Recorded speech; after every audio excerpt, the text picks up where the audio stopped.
이미 애곡된 신앙 체계와 우리의 신앙의 본질인 하나님을 알고 하나님을 사랑하는 것에 대한 이런 부분들을 여러 각도에서 살폈고 또한 성경 공부를 통해서 우리가 습득했습니다.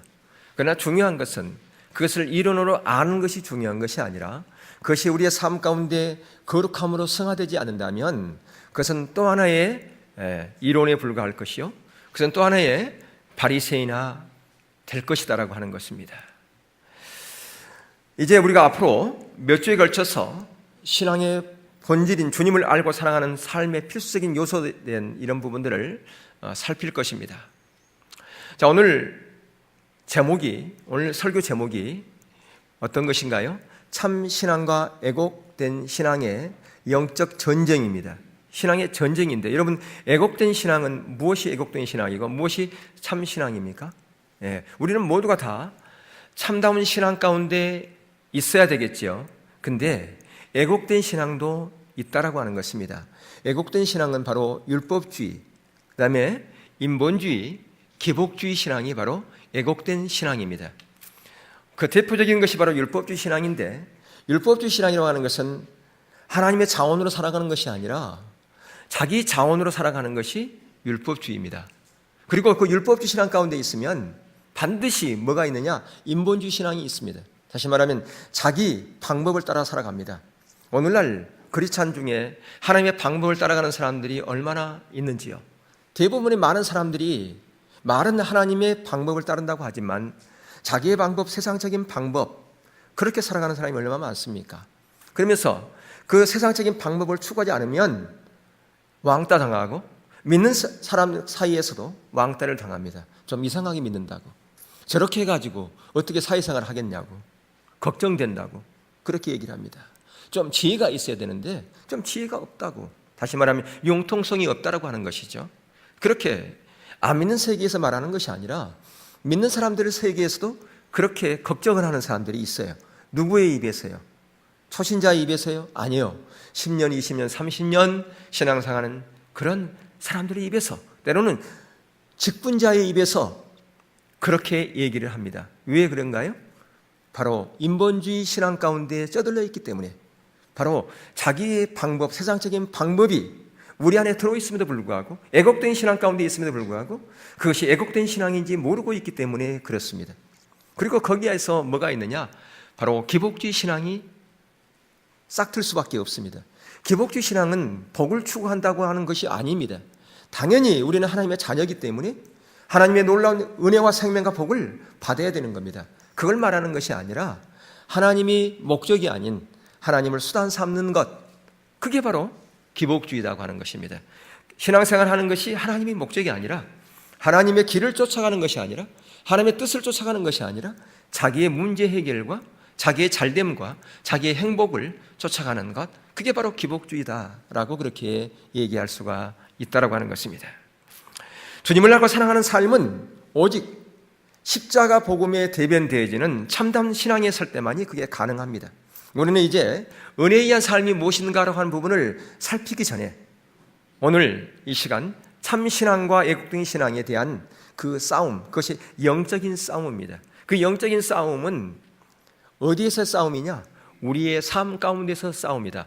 우리의 사고체계 가운데서 싸움이다라고 하는 것을 기억할 필요가 있어요. 이 싸움은 다른 데 있는 게 아니에요. 우리의 사고체계 가운데 있다. 우리의 삶의 행태 가운데 있다 라고 하는 것입니다. 우리의 신앙생활 가운데서 이 두 가지의 이 체계가 지속적으로 싸우고 있다. 언제부터요?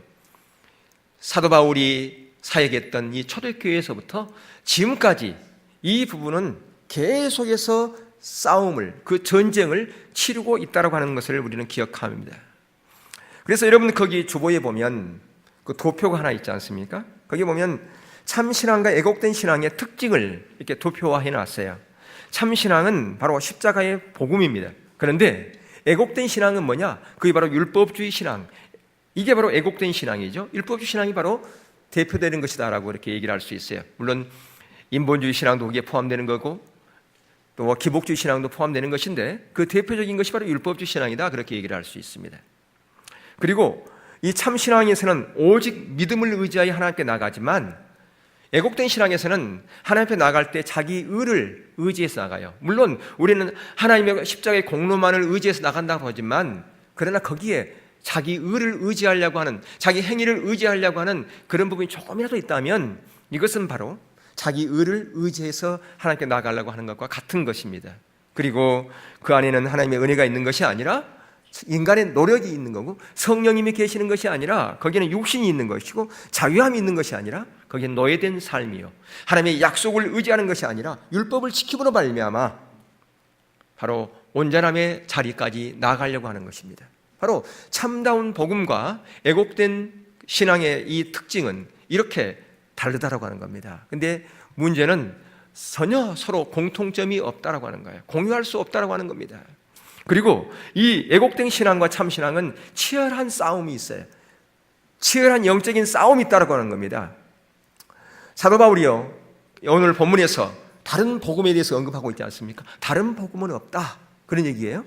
그러니까 이 말은 복음이라고 하는 것이 종류가 여러 가지 있다는 얘기가 아니에요. 갑이라는 복음도 있고 병이라는 복음도 있고 을이라는 복음이 있다, 그런 얘기가 아니에요. 바로 복음은 하나밖에 없다라고 하는 겁니다. 그래서 우리말은 다른이라고 하는 것은 단어가 하나밖에 없지만 헬라어에는 다른이라는 단어가 두 가지가 있어요. 알로스라고 하는 단어와 헤테로스라고 하는 단어가 있는데, 성격이 전혀 다른 그런 때는 이 헤테로스를 쓰고요, 성격이 같은 다른 데에서는 알로스라고 써요.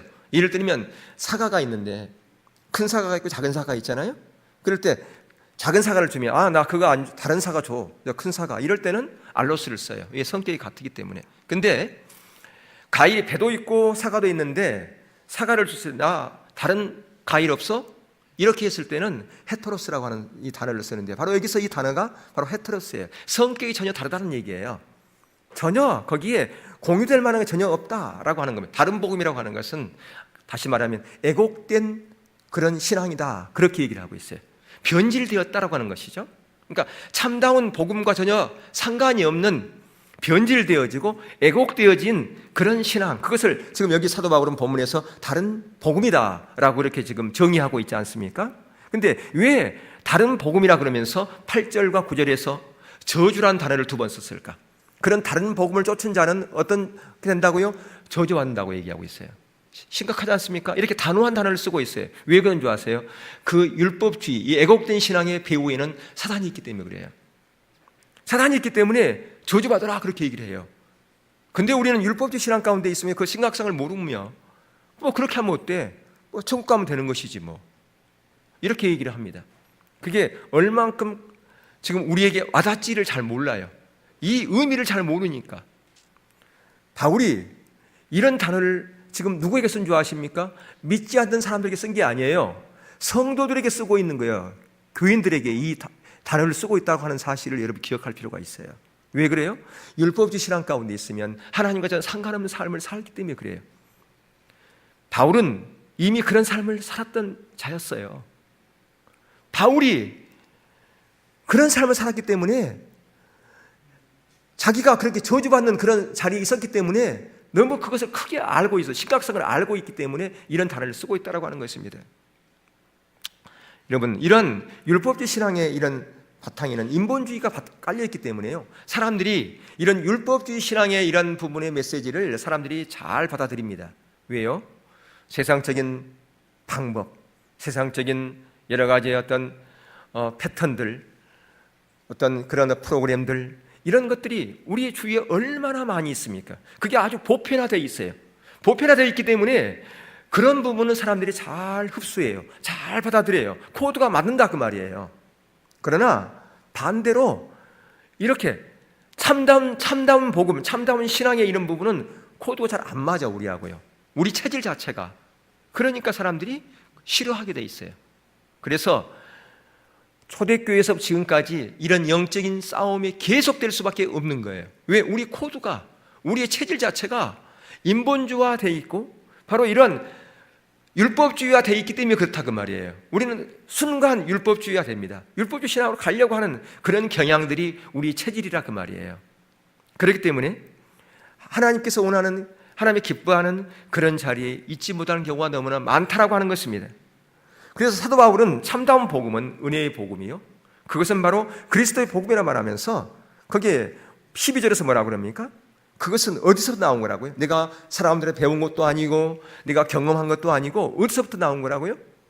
직접 그리스도로부터, 예수 그리스도께 계시받아서 내가 이 알아진 이 복음, 그것이 바로 참다운 복음이다 라고 그렇게 지금 고백하고 있지 않습니까? 근데 율법주의 신앙은요, 참다운 복음을 대적하게 돼 있습니다. 참다운 복음을 대적하게 돼 있어요. 율법주의 신앙 가운데 있는 사람들이 득세하게 돼 있어요. 어디에 그게 있냐고요? 성경에 그 얘기하고 있어요. 십자가 복음을 대적하고요, 성령을 역사를 대적하고요, 하나님의 은혜를 대적하게 돼 있어요. 자, 갈라디아 4장 21절 이하를 한번 보겠어요. 자, 갈라디아서 4장 21절은 지금 거기에 율법 아래에 있고자 하는 자들아 율법을 듣지 못하였느냐, 그러면서 아브라함의 두 아들을 얘기하고 있어요. 바로 거기 하갈에서, 여종에게서 낳은 하갈에서 낳은 이스마엘과 그 다음에 사라에게서 낳은 지금 이삭을 지금 비유하고 있습니다. 그러면서 지금 그 하갈에서 난, 몸종에서 난 하갈에서 난 그 이스마엘을 육체로 난 자라 그렇게 얘기를 해요. 이 육체로 난 자로 얘기하는가? 지금 사라는요, 나무로 말하면 죽은 나무예요. 고목이에요. 그러니까 꽃을 피울 수 없고 열매를 맺을 수 없어요. 그러나 그 여종은 아직 생산할 수 있는 그런 젊은 여자였단 말이에요. 그러니까 얼마든지 하나님이 개입하지 않아도 인간적인 방법으로 얘를 생산할 수 있었어요. 그것을 뭐라고 그래요? 육체를 따라 난 자라고 얘기하고 있어요. 그리고 약속을 난 자는 성령님이 개입하지 않으면, 하나님이 개입하지 않으면 생산할 수 없는 거예요. 그래서 이 사라를 통해서 난 이삭을 바로 약속으로 주어진 자라고 이렇게 얘기하고 있어요. 그러니까 여기서 지금 인간의 방법에 의해서, 율법주의의 그런 신앙에 의해서 난 이 이스마엘이 누구를 지금 대적하고 있는가요?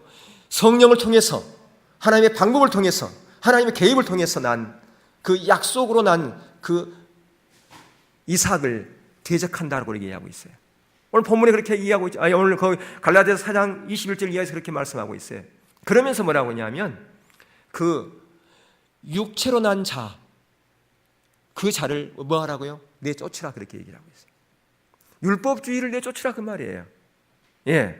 왜냐하면 거기에는 어떤 하나님의 유업을 받을 수가 없기 때문에. 그러니까 율법주의 신앙 가운데서는 하나님의 유업을 받을 수가 없어요. 하나님의 약속을 담을 수가 없다 그 말이에요. 하나님께 아무리 놀라운 약속을 가운데 줬어도, 아무리 놀라운 비전을 가운데 줬어도 율법주의 신앙 가운데 있으면 그 약속을 담을 수가 없어요. 그 유업을 담을 수가 없다 그 말이에요. 거기 보세요. 육체를 따라난 29절, 4장 29절. 육체를 따라난 자가 성령을 따라난 자를 박해한 것 같이 이제도 그러하도다. 그러나 성경이 무엇을 말하느냐? 여종과 그 아들을 내쫓으라. 여종의 아들이 자유 있는 여자의 아들과 더불어 유업을 얻지 못하리라 하였느니라. 그렇죠. 유업을 못 얻는다는 얘기예요. 예. 그러니까 이스마엘은 인간의 육신 노력에 의해서 사람을 노예로 만드는 율법주의 신앙을 대변하고 있는 것을 볼 수가 있어요. 그리고 이삭은 하나님의 약속에 의한, 성령에 의한 사람으로 참으로 자유케 만드는 십자가의 복음을 뭐하고 있다? 대변하고 있다라고 그렇게 볼 수 있다라고 하는 것입니다. 그래서 그때나 오늘이나 지속적으로 바로 이런 율법주의 신앙이, 애곡된 신앙이 참다운 신앙, 유혹을 받는 그 신앙을 대적한다라고 하는 겁니다. 바로 이 대적한다고 하는 것은요, 성령의 역사를 대적하는 거고 하나님의 은혜를 대적하는 거고, 결국은 누구를 대적하는 것인가? 하나님을 대적하는 거예요. 이게 이 하나님을 대적하는 거예요. 그게 어디서 나온 얘기예요? 바리새인들의 삶이 그러지 않습니까? 바리새인들의 삶이 그랬어요. 그들은 철저하게 성령에 의한 삶을 사는 예수님의 그 사역을 대적하고 예수님을 대적했지 않습니까? 예수님은 철저하게 누구의 뜻대로 살려고 그랬습니까? 나는 내 뜻대로 하지 않는다. 철저하게 오늘날 얘기하면 성령의 뜻을 쫓아서, 하나님의 의도를 쫓아서 그렇게 사역을 감당했던 그 예수님을 계속해 대적했던 자들이 바로 바리새인들이었어요. 율법주의 신앙의 대표적인 자들 아닙니까? 그러니까 오늘날 마찬가지로 이런 율법주의가 성령에 의한 삶을 살아가는 참다운 신앙 가운데 있는 자들을 대적하고 계속해서 해방한다라고 하는 것이죠. 그리고 문제는 뭐냐면 이러한 율법주의 신앙에서는 하나님의 열매를 맺을 수가 없어요. 참다운 신앙에서만이 하나님의 열매를 맺을 수 있다 그 말이에요. 아까도 말씀드렸지만 바로 이러한 삶을 누가 살았느냐? 바울이 살았어요. 과거에 그는 자기가 하나님의 영광을 위해서 살았다 한다고 해가지고 열심히 특심이었었어요. 그런데 결국은 그에게는 어떠한 하나님의 열매도 없었어요. 결국은 뭐 했느냐? 그가 하나님을 대적한 자가 되었고 성령의 역사를 대적한 자가 되었고 하나님의 은혜를 대적한 자가 되었어요.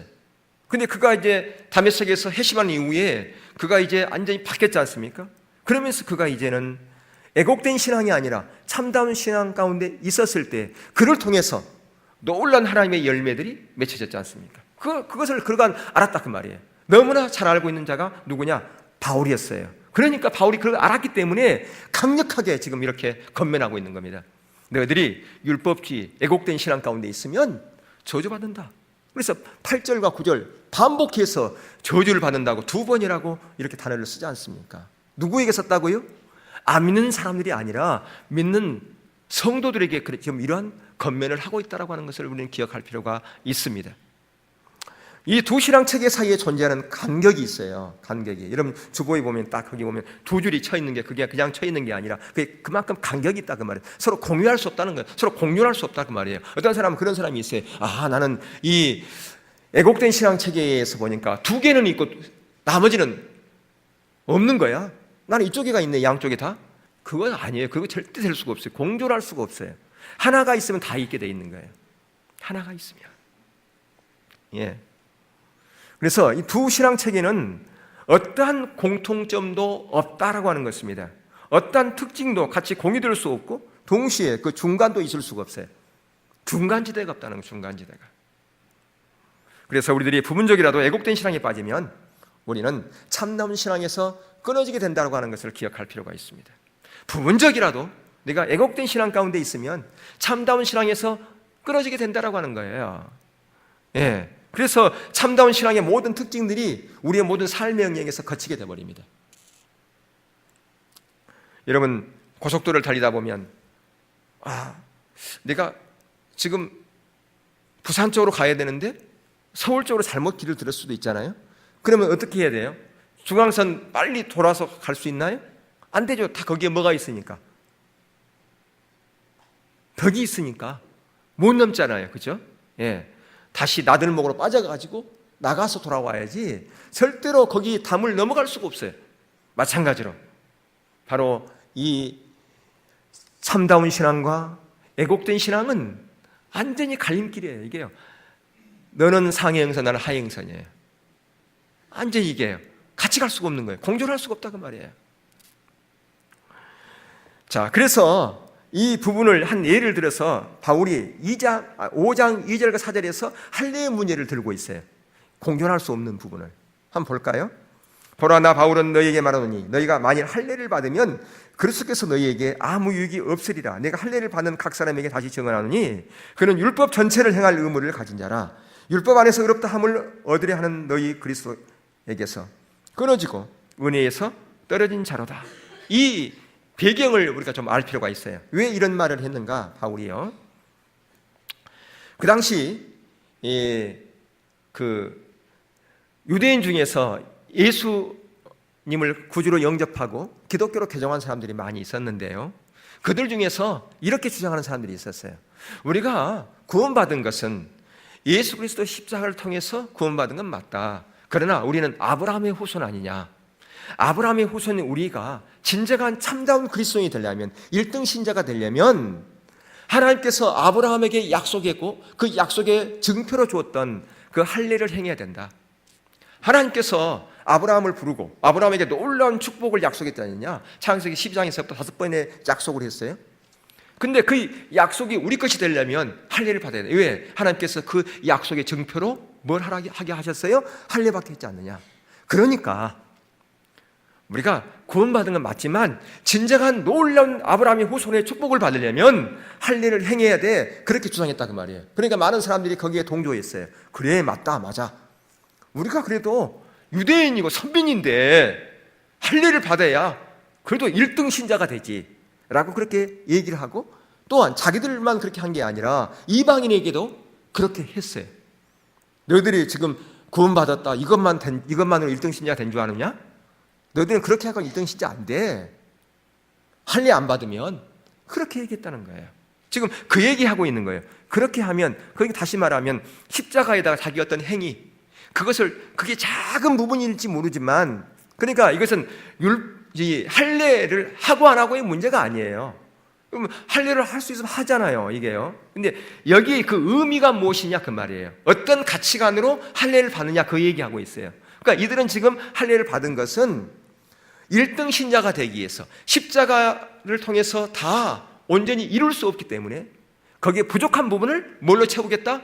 할례를 채우겠다 그 말이에요. 다시 말하면 오늘날 하나님의 그 복음이 좀 부족하기 때문에 내 행위를 의지해서 하나님께 나가야 그래야만이 온전해질 수 있다고 생각하는 것과 똑같다 그 말이죠. 내 행위를 의지해서 하나님께 나가야 그래야 하나님께서 나를 진정한 그리스도인으로 볼 거야 라고 하는 것입니다. 그래서 예수님께서도 성전에서 올라간 두 사람의 기도를 얘기하잖아요. 세리의 기도와 바리새인. 거기서 누가 거기 그때 하나님으로부터 의롭다고 얘기했습니까? 바리새인이 아니고 세리지 않습니까? 세리는 자기가 하나님께 갖고 갈 게 아무것도 없으니까 오늘날 말하면 오직 십자가의 공로만을 의지해서 나갔어요. 그런데 바리새인은 하나님께 갖고 갈 게 너무 많은 거예요. 철저하게 11조 하죠. 1회에 2번 금식하고 구제하죠. 기도 많이 하죠. 그러니까 하나님께 갖고 갈 게 너무 많은 거예요. 그것 가지고 하나님 앞에 떳떳하게 나가는 거예요. 그래서 버림받은 거라 그 말이에요. 바로 할례가 그거예요. 십자가를 통해서 우리의 복음이 완전하지 못하니까 이 할례를 통해서 뭔가를 내 어떤 의를 통해서 내 행위를 통해서 뭔가를 하려고 하나님께 나가려고 하는 거예요. 이건 다 뭐냐? 이게 바로 보세요. 거기서 어떻게 된다고요? 가장 먼저 이 애곡된 신앙에 빠지게 되는 거예요. 이게요. 그러면서 가장 먼저 그리스도에게서 끊어지고 하나님의 은혜에서 떨어지되 그리스도는 유익이 되지 못하는 등 이게 이런 애곡된 신앙의 특징으로 가버린다라고 하는 거예요. 이 할례 이게요. 그러니까 이것은 할례지만 오늘날 우리는 할례가 아니더라도 이것과 비슷하게 하나님의 은혜를 얻기 위해서 내 어떤 의를 의지해서 나아가려고 하면 바로 이렇게 된다라고 하는 거예요. 이렇게요. 그리스도에 끊어지고 하나님의 은혜에서 떨어지고 그리스도는 아무 유익이 없는 그런 자료로 가버린다라고 하는 겁니다. 근데 오늘날 사람들이 이러한 성경이 있음에도 불구하고 그것이 자기하고 무슨 상관인지 잘 몰라요. 이 의미가 무슨 의미인지 잘 몰라요. 그냥 성경을 읽는데 자기하고 상관이 없다고 생각하는 거예요. 그냥 지나쳐버려요. 여기서 그리스도가 아무 유익이 없다는 말은 십자가가 효력이 없다 그 얘기예요. 효력이 우리에게 효력이 없다는 거죠. 그리고 인간의 노력으로 모든 율법을 지켜야 할 의무를 갖게 되는 바로 이 애곡된 신앙의 특징을 갖게 된다라고 하는 것입니다. 한마디로 말해서 율법주의 이런 신앙은 참다운 복음을 헛되이 만들어버린다라고 하는 거예요. 바로 이 점이 바울이 갈라디아에서 강력하게 지금 갈라디아 교인들을 향해서 경고하고 권면하고 있다 그 말이에요. 갈라디아 교인들이 어떤 교인들인데요? 바울이 몸이 안 좋아가지고 요양차 간 곳이 갈라디아예요. 원래 교회 개척하려고 간 것이 아니에요. 쉬려고 갔어요. 그러다가 거기서 생겨난 게 갈라디아 교회인데 갈라디아 교회 성도들이 얼만큼 바울을 섬긴 줄 아세요? 성도들이요 자기 눈까지도 빼줄 만큼 빼주려고 하는 그런 만큼 이 바울을 섬겼어요. 그러한 성도들이라고요. 이 갈라디아 교회 성도들이요. 그런데 그렇게 사랑으로 맺어진 그런 교회, 그런 성도들이었어요. 근데 그런 성도들이 있기 때문에 더 바울은 애착심이 있었겠죠. 더 사랑하고자 하는 그런 마음이 더 있었겠죠. 그러니까 이런 말을 쓰는 거예요, 지금요. 미워서 쓰는 게 아니에요. 사랑하니까 쓰는 거라 그 말이에요. 자, 갈라디아서에 보면 그런 부분이 너무너무 많이 있습니다. 볼까요? 2장 21절 보시면 내가 하나님의 은혜를 피하지 아니하노니 만일 의롭게 되는 것이 율법으로 말미암으면 그리스도께서 헛되이 죽으셨느니라. 예. 또 3장 3절 4절 너희가 이같이 어리석으냐? 성령으로 시작하였다가 이제는 뭘로 마치겠느냐? 육체로 마치겠느냐? 너희가 이같이 많은 괴로움을 헛되이 받았느냐? 가인 헛되다. 그러면서 4장 11절에서는 내가 너희를 위하여 수고한 것이 헛될까 두려워하노라. 내가 너희들을 위해서 그렇게 복음을 증거하고 참다운 신앙을 전했는데 그것이 하루아침에 그냥 물거품이 되어버릴까 봐, 헛수고가 될까 봐 그게 두렵다. 그리고 4장 19절에서 뭐라고 합니까? 나의 자녀들아 너희 속에 그리스도의 형상을 이루기까지 다시 너희를 위하여 해산하는 수고를 하노니, 다시 해산하는 수고를 다시 한다 그 말이에요. 다시 내가 하겠다. 왜? 너희들이 지금 다시 참다운 복음에서 거짓 애곡된 복음으로 가버리니까 내가 해산한 수고를 다시 해야 되겠다 그 얘기입니다. 여러분, 아까도 같은 신앙 체계에서는 서로 공유되지만 참다운 신앙과 애곡된 신앙은 공존할 수 없다고 그랬지 않습니까? 근데 참다운 신앙 내에서는 어떻게 되는가를 우리가 성경을 통해서 볼 수가 있어요. 다 갈라디아에서 그런 부분이 나와 있어요. 자, 예를 들면 갈라디아 3장 14절을 보세요. 이는 그리스도 예수 안에서 아브라함의 복이 이방인에게 미치게 하고 또 우리로 하여금 믿음으로 말미암아 성령의 약속을 받게 하려 함이라. 그러니까 아브라함을 택해서 그에게 놀라운 약속을 줬지 않습니까? 근데 그 놀라운 약속은 누구를 통해서 온전히 이루어지는가? 예수 그리스도를 통해서 이루어지는 거예요. 그러니까 아까 얘기한 할례가 의미가 없어요. 아브라함의 축복, 그 증표로 할례, 그런 의미가 없다 그 말이에요. 어디서 온전하게 이루어졌으니까? 그리스도 안에서 온전히 이루어졌으니까. 그리스도 안에 온전히 이루어진 것을 자꾸 다른 것을 가지고 뭔가를 끼워 맞추려고 그래요. 그리스도 안에서 믿음으로 말미암아 성령의 약속을 받게 했다. 그러니까 예수 안에서 믿음으로 성령의 약속, 그러니까 그리스도 안에서 믿음에 의한 삶, 그리고 성령의 약속, 성령에 의한 삶, 다 같이 한 코드라 그 말입니다. 더 나아가서 3장 16절 18절에 보세요. 이 약속들은 아브라함과 그 자손에게 말씀하신 것인데 여럿을 가리켜 그 자손들이라 하지 아니하시고 오직 한 사람을 가리켜 네 자손이라 하였으니 곧 그리스도라. 내가 이것을 말하노니 하나님께서 미리 정하신 언약을 430년 후에 생긴 율법이 폐기하지 못하고 그 약속을 헛되게 하지 못하리라. 만일 그 유업이 율법에서 난 것이면 약속에서 난 것이 아니니라. 그러나 하나님의 약속으로 말미암아 아브라함에게 주신 것이라. 보세요. 이 약속들이 다 누구에게서 성취되는가? 예수 그리스도를 통해 성취되는 거예요. 하나님의 놀라운 약속은 다 누구 안에 있다? 예수님 안에 있다라고 하는 거예요. 그래서 예수님께서 이 땅 가운데 오셔서 하나님의 놀라운 약속을 이미 뭐 하셨어요? 성취하셨어요. 그리고 성취하신 그 약속이 계속해서 진행되고 있는 거예요. 그리고 그분이 재림하는 그때 그 약속이 완성되어질 거라고 말이에요. 근데 그 약속이 성취되어지는 그런 모든 과정 가운데서 바로 우리가 어디 안에 있을 때? 참다운 신앙 가운데 있을 때에 바로 하나님의 놀라운 약속들이 열매를 맺게 된다고 하는 거예요. 어디서요? 우리들의 삶 가운데서 열매를 맺게 되는 거예요. 그게 하나님께서 원하시는 거예요. 그 일을 위해서 하나님께 우리를 부르셨다 그 말이에요. 그런데 안타깝게도 애곡된 신앙으로 가버리면 하나님의 약속이 우리 가운데 주어지지 못하고 우리가 오히려 성령의 역사를 대적하고 하나님의 은혜를 대적할 뿐 아니라 하나님의 열매를 전혀 맺지 못하는 그런 삶을 살아가기 때문에 바로 바울이 그 갈라디아 교인들을 향해서 이렇게 강력하게 메시지를 하고 있다는 말이에요. 그럼 오늘날은 어떻습니까? 오늘날을 바로 오늘날에 우리는 어떤가를 봐야 돼요. 우리들의 삶은 어떤가? 과연 참다운 신앙 가운데 있는가? 아니면 애곡된 신앙 가운데 있는가? 그걸 봐야 돼요. 애곡된 신앙 가운데 있다면 이러한 경고와 이런 겉면의 메시지가 우리 가운데 필요하다 그 말이에요. 왜? 그래야만이 하나님의 약속이 우리 가운데 주어지기 때문에 그래요. 아무리 여러분에게 복 받으십시오, 놀라운 축복을 받으십시오 아무리 외쳐도 우리가 참다운 신앙 가운데 있지 않으면 그것은 공허한 메아리에 불과하는 거예요. 그거예요. 헛구호에 불과하는 거예요. 그게 무슨 의미가 있습니까? 우리가 축복 받으십시오 외치지 않아도 우리가 참다운 신앙 가운데 있게 되면요, 하나님의 약속은 저절로 우리 안에서 이루어지게 돼 있어요. 성령의 놀라운 역사로 이루어지게 돼 있고요, 그게 바로 은혜에 의한 삶으로 가게 돼 있다 그 말이에요. 그게요.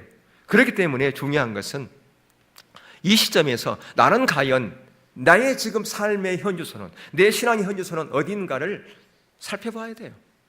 나는 과연 애곡된 신앙 가운데 있는지, 아니면 정말 참다운 신앙, 십자가의 복음 가운데 온전히 서 있는지, 하나님을 인격적으로 알고 사랑하는 그런 자리를 내가 추구하고 있는지, 그걸 볼 필요가 있다 그 말이에요.